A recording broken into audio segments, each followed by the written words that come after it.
It was dark that night. Very dark. The moon was not out, and I was driving solely by the light of my truck's headlights and the stars high above. It was a long, lonesome road I was driving down. It was covered in cracks and potholes and transitioned into gravel in some places. There was nothing but forest on either side. It was getting late, and my friend, Dylan, was waiting for me at my apartment with a few cases of beer.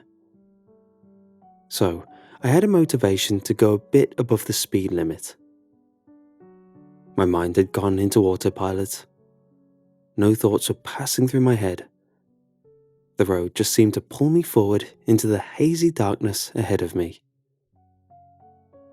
Then, my engine roared suddenly and then started sputtering.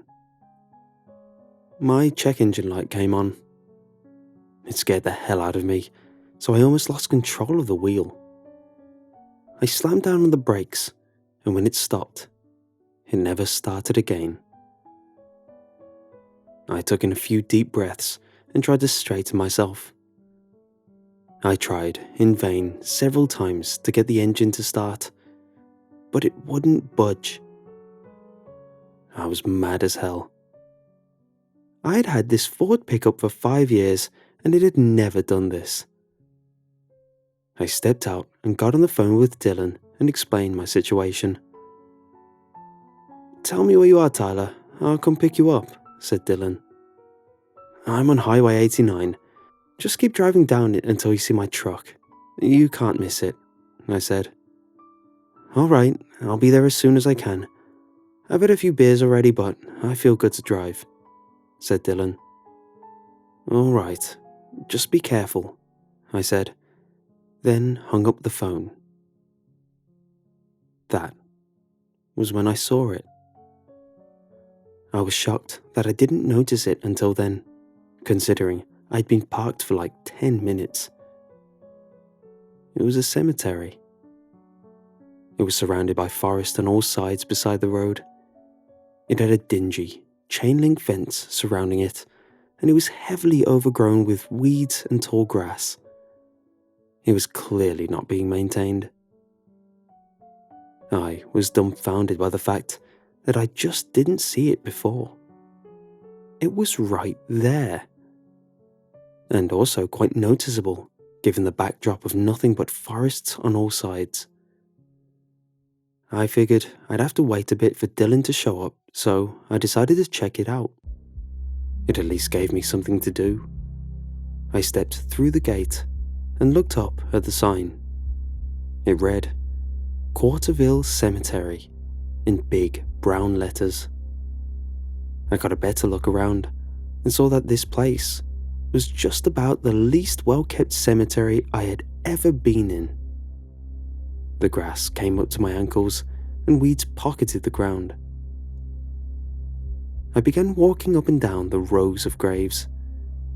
Most of the graves were just wooden crosses sticking out of the ground with a small plaque resting beneath it. A few were actually stone blocks with the names of the duly departed engraved into them.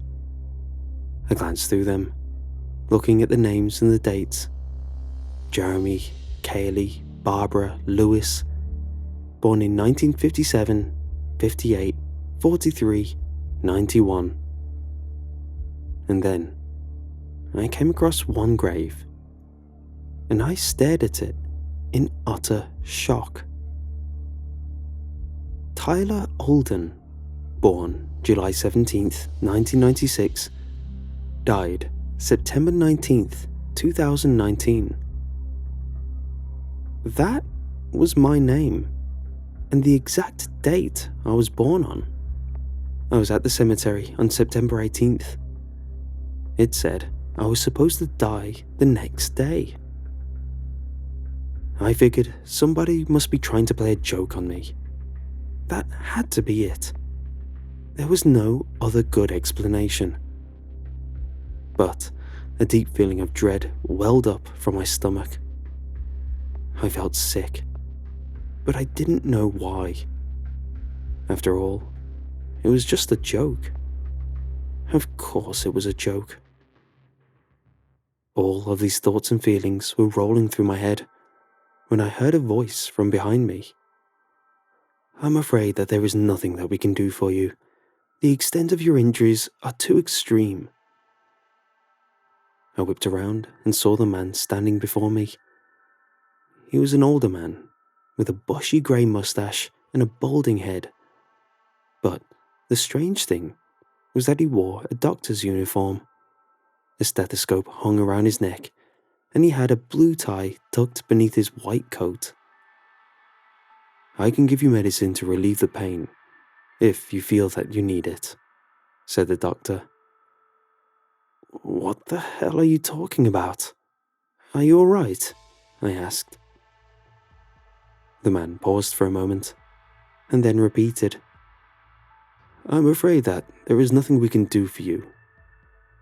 And then he repeated those phrases over and over and over again. I came to the conclusion that this man was insane. I ceased trying to get answers from him, and I turned around. I pulled out my phone to try and call Dylan again. I started to dial his number. Then I saw something swaying back and forth in the tree. Left and right, left and right. I moved closer to it to get a better look. It was a man, hanging by a thick rope from the tree. And that man was Dylan, who I thought was on his way. I immediately dropped my phone in shock. I was at a loss for words. My eyes widened and my pulse quickened. No, I said. I had a horrible mix of grief and dread wash through me in that moment. I looked back at the doctor, who had stopped repeating the full phrase, but instead repeated the beginning. "I'm afraid that there is nothing that we can do for you. I'm afraid that there is nothing we can do for you. I'm afraid that there is nothing we can do for you," said the doctor, and he continued on after that. I ran back to my truck, crushing something on the ground next to me. I ran right through that rickety old gate. I tried once again to get it to start, but it wouldn't budge. I then tried to call 911, but I couldn't find my phone. I then realized what I did. That was the object I had stepped on. I punched the steering wheel in anger. I stepped back out of my truck and walked back to the cemetery just to confirm that I had, in fact, accidentally destroyed my phone. I walked past the doctor, who was still repeating that sentence as I went. His words almost started to blur together and blend into a white noise that I hardly noticed by this point. My phone was quite clearly useless by that point, but my broken phone was not what had caught my attention in that moment. In the corner of the graveyard, curled up in a ball, but facing away from me, was a person. Its back was a mix of brown, purple and black. Its lower side had no skin, revealing grimy bones and rotting organs. It filled the air with a stench of rot and decay.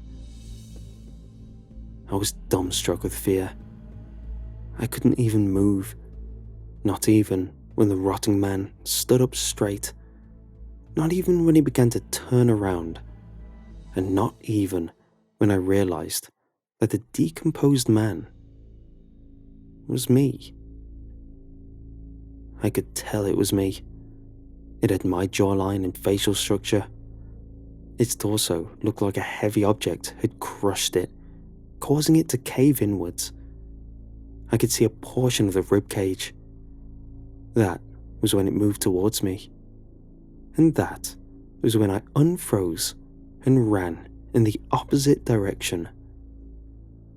Its pace quickened, and I heard it run after me. It made a creaking sound as it ran, and it stumbled and limped as it did so.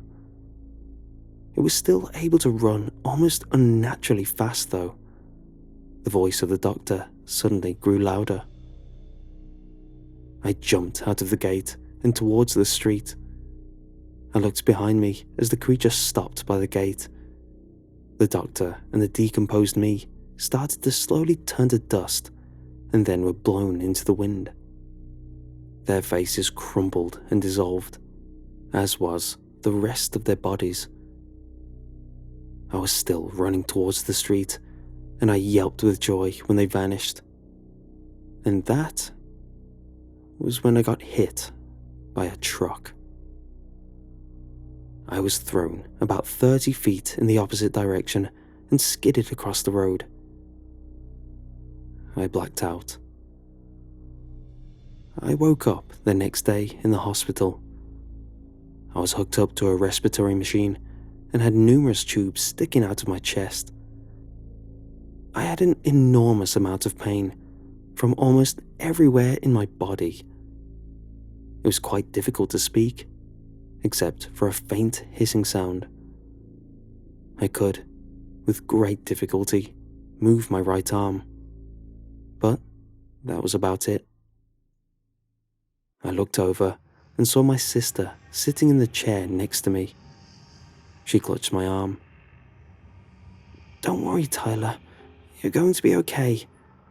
The doctors will have you out of here in no time. I'm sure of it," she said.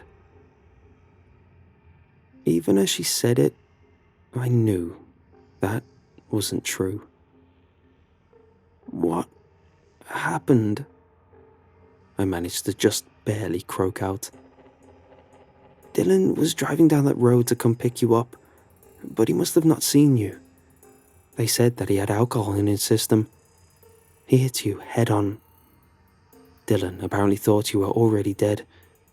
He was so guilty that he hung himself from a tree not too far from the road," she said. Right when she said that, the doctor walked in. It was the man from the cemetery. My heart rate on the monitor spiked, and I wanted to call for help. The doctor rattled on about my injuries and damage. Then, he said it. "I'm afraid that there is nothing we can do for you